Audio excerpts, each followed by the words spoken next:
Oh my god បើមិនជឿគុំប្រមាថឲ្យសោះបញ្ហាមុននេះកាន់តែຕົកគឺកាន់តែឡើងប្រអីក៏មិនបាត់លៀបអីក៏មិនត្រូវដែរបងប្អូនមកមើលមុខអតិថិជនម្នាក់នេះដែលគាត់មកទទួលសេវាកម្មព្យាបាលនៅមជ្ឈមណ្ឌលត្រីក្រហមតំណាងខាងកំបូលមុននឹងព្យាបាលគឺបងប្អូនមើលស្បែកមុខរបស់គាត់សិតតែមុនខ្ទុះមុនកប់ឡើងពេញមុខចង់រលួយ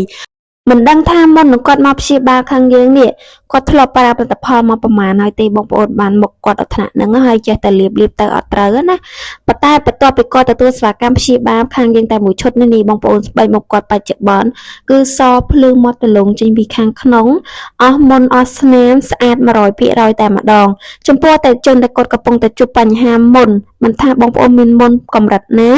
មុនប្រភេទអីទេបងប្អូនចង់ព្យាបាលមុខឆាតចុះក្នុង page ឥឡូវយើងនឹងប្រឹក្សាយោបល់ជូនបងប្អូនឥតគិតថ្លៃទេ